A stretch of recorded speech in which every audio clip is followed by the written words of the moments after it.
समस्त को नमस्कार। जय श्री जगन्नाथ। ब्रह्मपुर माटी को मोर प्रणाम। ब्रह्मपुर को जेबे जेबे भी आसी बहुत भल बहुत स्नेह सम्मान मिली। गोटे प्रेमियर कटक भुवनेश्वर है ब्रह्मपुर आसवाटा गोटे सबू सिनेमार लगे जमी ये गोटे भाग्य थाए।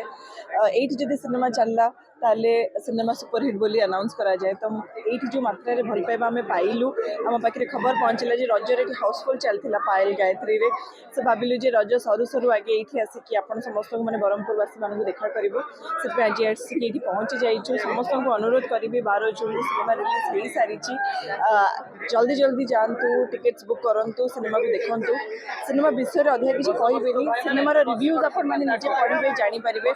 सिनेमा को बहुत मात्रा भल पाइबा दर्शक मैंने दौरान जोटा कि आम गोटे बहुत बड़ खुशी कथा जो दर्शक मैंने कुआड़ दूर दूर बाटर जाकि हल में सिनेमा देखिए निजे निजे रिव्यूज दौरान जे सिनेमाटी बहुत भल लगे एक्सपेक्टेशन रु बाहर सस्पेंस थिला मिस्ट्री थिला। सो आप समस्त को मोर अनुरोध प्रेक्षालय में जाकि सिनेमा को देखु। रज सरीगला कि टे समय बाहर करूँ बड़ पर्दार सिनेमा को देखिबार जो मजा मिस करतुनि समय बाहर करके प्रेक्षालय आसिक ओडिया सिनेमा शिकार को एंजॉय कर। ब्रह्मपुर थी समस्त को मोर बहुत बहुत प्रणाम आउ धन्यवाद जे एते भल पाइबा आपण माने देइचंती। सारा ओडिसा रो भल पाइबा मिलुची। एटा ओडिसा रे नुहे ओडिसा बाहर मध्य रिलीज होता बैंगलोर हैदराबाद रे हमर हाउसफुल चलची। बैंगलोर हैदराबाद रे ओडिया भाई भौणी मानकर खबर मध्य आसुची जे आपण माने एठी भी आसंतु। आ जेमती आज हमको डाकरा ब्रह्मपुर आसीथिला जे एठी हाउसफुल चलची आपण माने आसंतु। आ एठी एते मात्रा रे भल पाइबा हम पाइलु।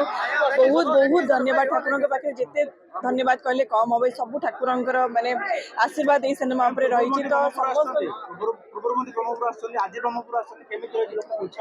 जेबे कही जेबे भी ब्रह्मपुर आसीचु एमती ही भल पाइबा मिली। ब्रह्मपुर माटी सब बेले कला और कलाकार मान को सम्मान दे आसी सेटा ही सब बड़ कथा जोटा हमको टाणी आनी सिनेमा ये प्रीमियर करने। पायल गायत्री रे सिनेमा पड़ी जल्दी जल्दी आसतु ये सिनेमा हाउसफुल करके देखु एंजॉय करंतु।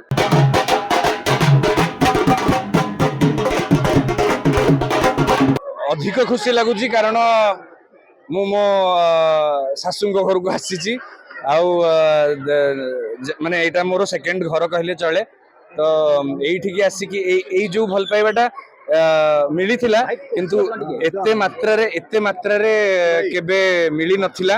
तेणु माने करियर आरंभ है आम बाहागर है तापर बोधे सदा बेले जीवासी रुए शाशु घर किंतु आज ये आसिक एक्चुअली फील है हाँ मु ब्रह्मपुर जुआई बोली आपण मानकर एते भल पाइबा एते मात्रा रे भिड़ आउ एते मात्रा रे आशीर्वाद भल पाइबा देखिकी बहुत खुशी लगिला।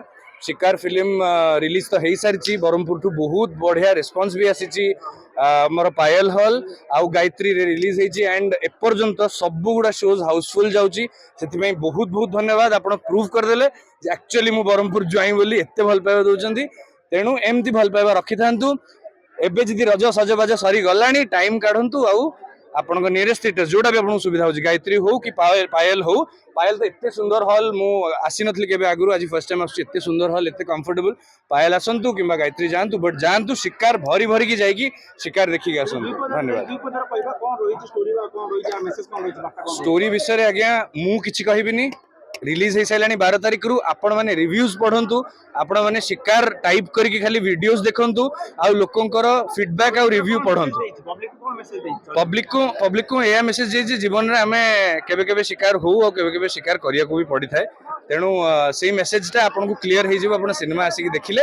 किंतु जो माने देखि सचन से माने पचारिबेनी कोन होउची आपण आसंतु शिकार देखंतु एंजॉय करके जान।